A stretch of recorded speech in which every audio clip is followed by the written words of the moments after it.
Hola a todos, bienvenidos a un nuevo vídeo. En el anterior estuvimos hablando de la respuesta termorreguladora al ejercicio físico y hoy vamos a continuar con este tema, pero lo vamos a llevar a la práctica. Esta vez vamos a hablar sobre esta respuesta termorreguladora en situaciones que se dan de forma específica dentro de los deportes de combate. Es bastante habitual ver a atletas de estas disciplinas sudando porque se cubren ya sea con más capas de ropa o con un traje de sauna durante las sesiones de entrenamiento en las que se busca una mejora de las capacidades físicas durante las semanas o días previos al pesaje.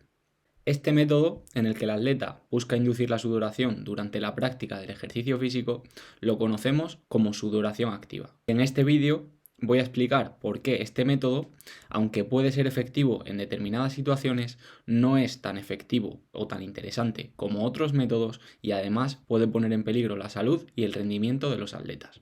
Personas con escasa formación en el terreno de la nutrición deportiva o de la fisiología podrían defender este método por dos posibles beneficios. El primero de ellos sería que al aumentar la temperatura corporal y la sensación de esfuerzo durante el entrenamiento, este entrenamiento implicaría un mayor gasto energético, lo que agudizaría el déficit energético y provocaría una mayor pérdida de grasa. Aunque también se podría aludir a una mayor quema de grasa durante ese entrenamiento debido a ese aumento de la sensación de esfuerzo. El segundo posible beneficio sería una mayor pérdida de líquidos y por tanto de peso a través de la sudoración. De esta forma el peso se iría reduciendo progresivamente a lo largo de los días debido a la pérdida de líquidos. Si lo analizamos desde el punto de vista de la fisiología, el primer punto del que hemos hablado es totalmente falso y el segundo de ellos es inefectivo y o peligroso para la salud de los atletas. Vamos a ver el porqué. El gasto energético no va a aumentar debido a ese aumento de la temperatura y de la sensación de esfuerzo. Es más, seguramente disminuya, ya que la percepción de esfuerzo va a aumentar.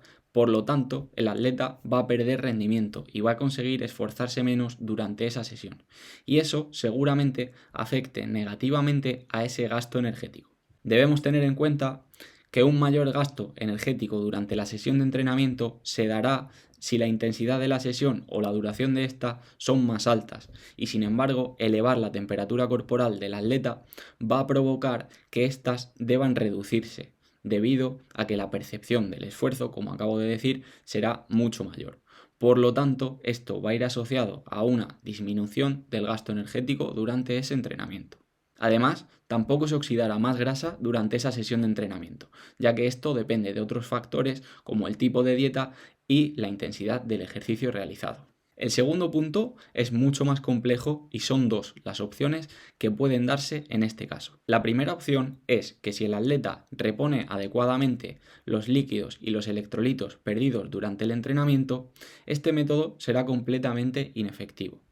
Cuando hablamos de electrolitos, no solamente hablamos de electrolitos en polvo que podamos añadir a la bebida durante el entrenamiento, sino también los electrolitos que consumimos a través de los alimentos o de la sal que añadimos a las comidas, en concreto, principalmente el sodio.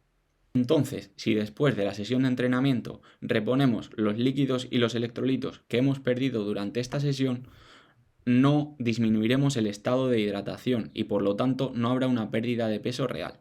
Por lo tanto, estaremos en el mismo punto que al inicio y además habremos sometido al atleta a un estrés extra durante la sesión de entrenamiento, que no solo causará una mayor fatiga, sino que habrá impedido que las adaptaciones sean las más adecuadas. La otra opción es que este procedimiento ponga en riesgo la salud del atleta. Esto podría pasar si el atleta no repone los fluidos o los electrolitos después de la sesión y se mantiene en un estado de hipohidratación continuado durante varios días. No es común que los atletas comiencen a restringir los líquidos con demasiados días de antelación al pesaje, pero sí que podría darse que el atleta reponga los fluidos pero no reponga electrolitos, en concreto que no reponga el sodio. En este caso, el peso sí que disminuirá sesión tras sesión, y esto se deberá a una disminución del estado de hidratación del atleta. Esto es bastante arriesgado, ya que pone al atleta en riesgo de sufrir una hiponatremia, que es una disminución de los niveles de sodio en la sangre.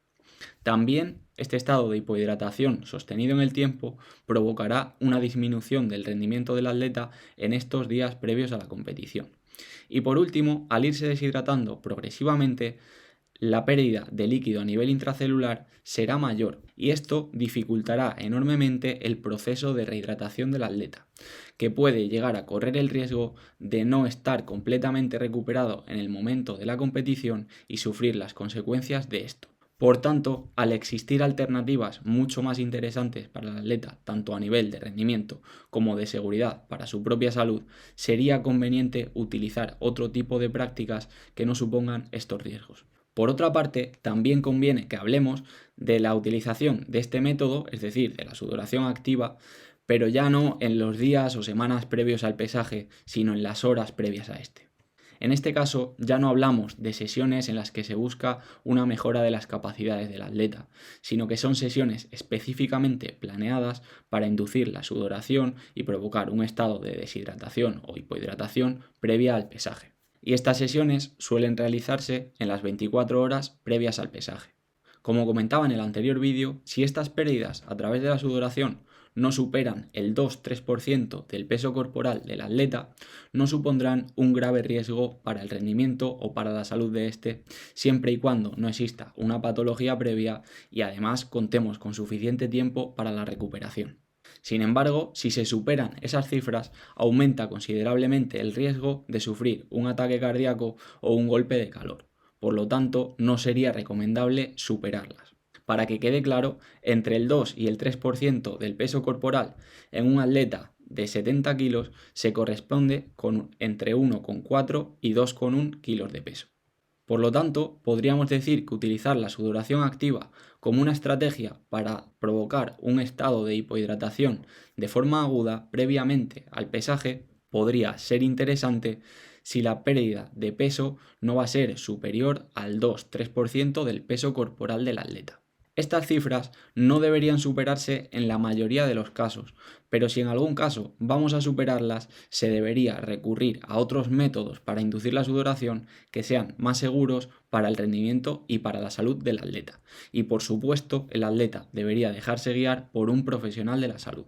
Espero que este vídeo sirva para concienciar a los atletas de las diferentes disciplinas de deportes de combate sobre los riesgos que implica utilizar este tipo de estrategias. Si te ha parecido interesante, por favor, compártelo en tus redes sociales, ya que me ayuda mucho que se comparta mi contenido. Y no te olvides de suscribirte a mi canal. Además, si tienes dudas a la hora de implementar este tipo de estrategias, puedes completar el link que te dejo en la descripción y te informaré sobre cómo podemos empezar a trabajar juntos. Muchas gracias por quedarte hasta el final y nos vemos en el próximo vídeo.